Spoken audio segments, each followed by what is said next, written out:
Welcome everybody, Mr. Allen here.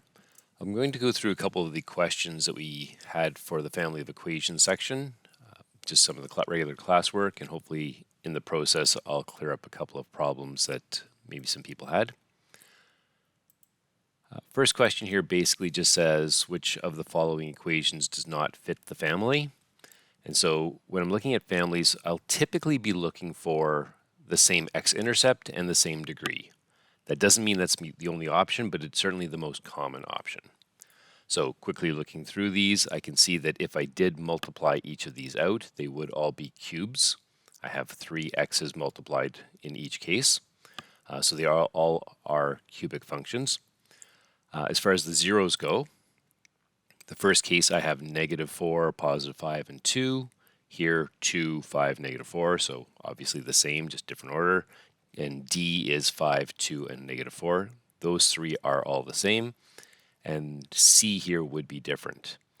It has a double root actually at x minus 2. Even though it's written as a full multiplication, we could rewrite it with a square on the x minus 2. And just sort of, if I did want to sketch these, the first one, well, first and last would look pretty similar. I have, again, -4, +2, and +5 as my zeros. My apologies, I'm doing this on a tablet today. And in A and D, we have a positive first coefficient. If I did multiply this out, again, I'd have positive 3x cubed. Here I'd have 1.5x cubed. And so the graph looks more or less like this, something to this effect in both cases. Now, how high this goes depends on the actual values. We could multiply this number through. 1.5 times 4 times -5 times -2 will tell me what my y-intercept is. Here, 3 times -5 times 2, times -2 times 4 tells me my y-intercept. But just for the sake of getting the basic curve down, that's what I'm looking at. In looking at B, the only difference between B and A is that we now have a negative out front. So of course, A allows me to calculate a y value for my original graph here. I'm now going to make those values negative. And so basically anything that was positive becomes negative, anything that was negative becomes positive, and my graph will flip vertically. So those are the blue equations here.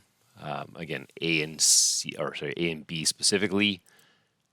If we did want to look at D, it would look pretty similar to A. It would hit the same spots. It would start down here, go up higher, come down through here, and essentially what we're looking at comparing A to D is that we've multiplied by 3 instead of 1.5. So my values, this isn't very well drawn, but my values will basically be double. So whatever my maximum value here will be double, whatever my y-intercept was here will be doubled, and so on.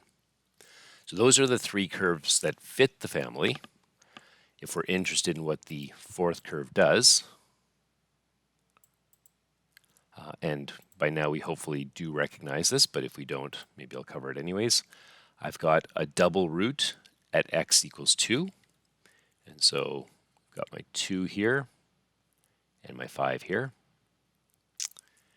And not 5 here. It should be the -4.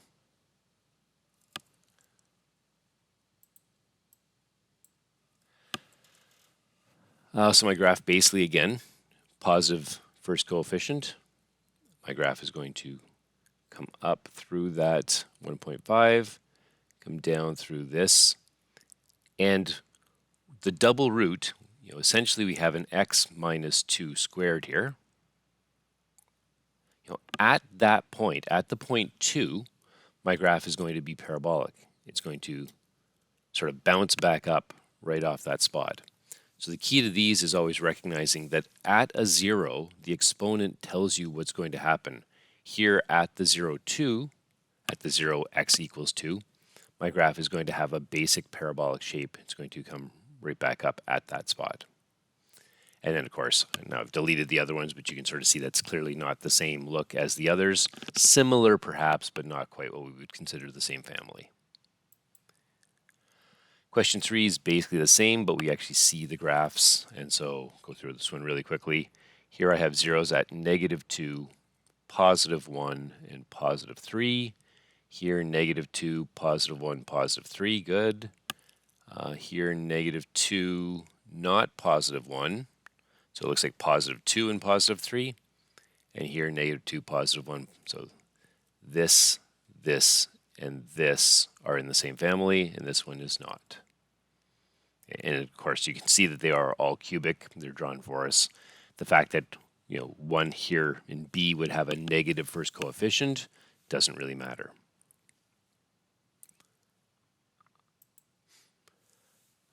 C, let's have determine an equation for those values. Okay, so here we're doing the opposite. I have my basic f at x equals. What I see are where the zeros will be.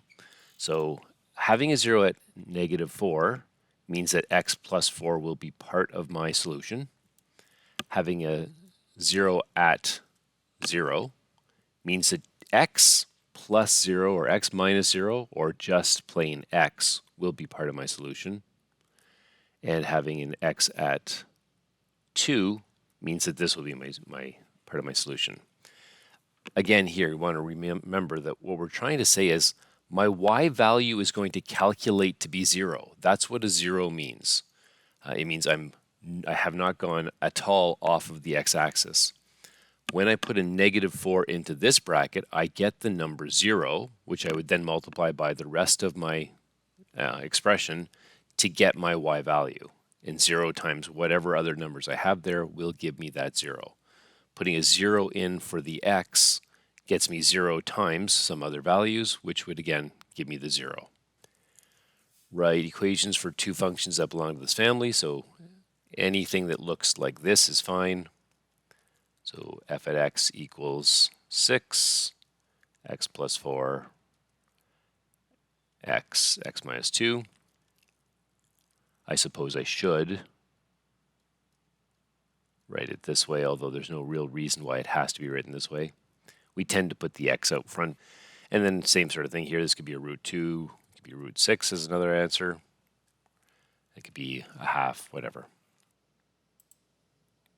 And then lastly, C. Well, maybe not lastly, but we'll sort of go to C. We're looking to determine a specific equation now from the family. So we're starting with this, again, as a jumping off point. And what we're looking for is the specific k that fits with the information we're given. The key here, we're given a specific point. And we always have to remember that a point on a graph is a specific xy combination that follows the curve set out by the equation. That is to say that my y value is 4, k is an unknown, my x value is the -2, and so I can put those x and y values into my equation and use them to calculate the missing k.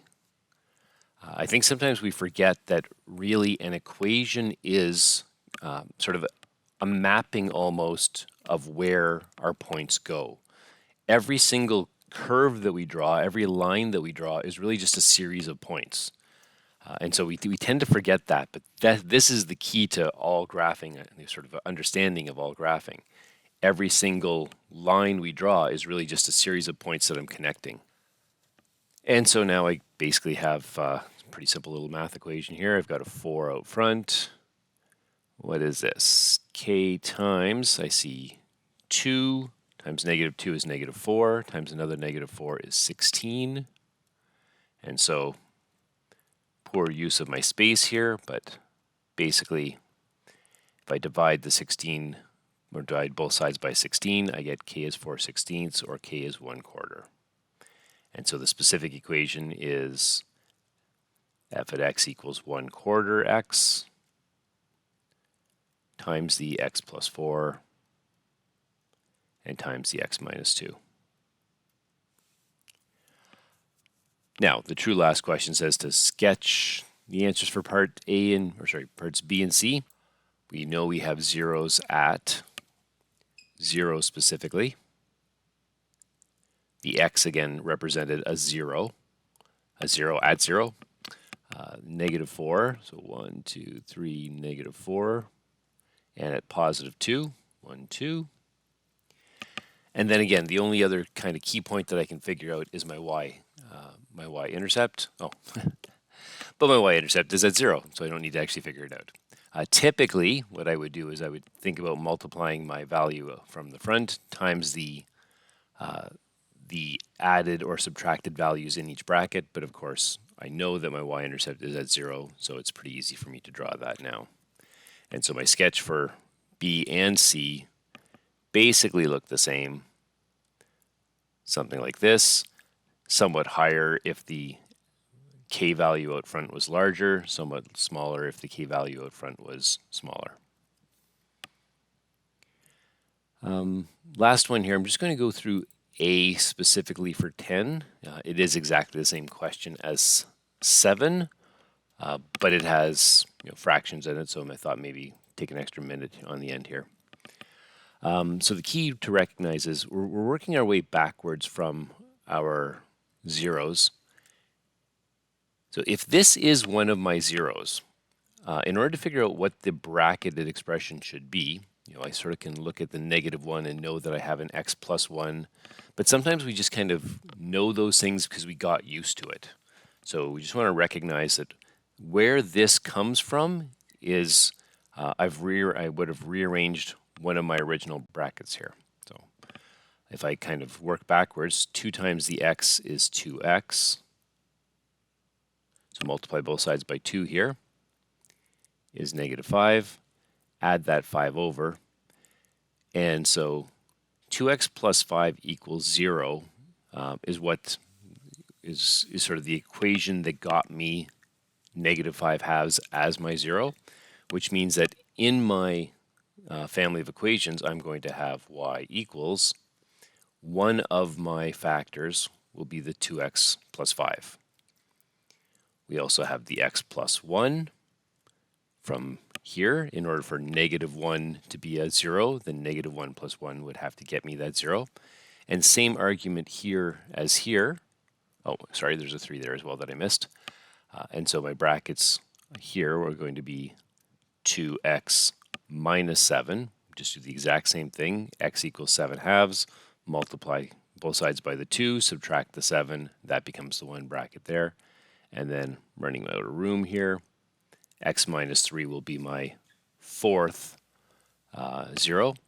And again, in order for it to be an equation of a family, I want to indicate that it's not specifically that there's, yikes, no value out front. It's that there can be any value out front. Any numeric value here follows the family.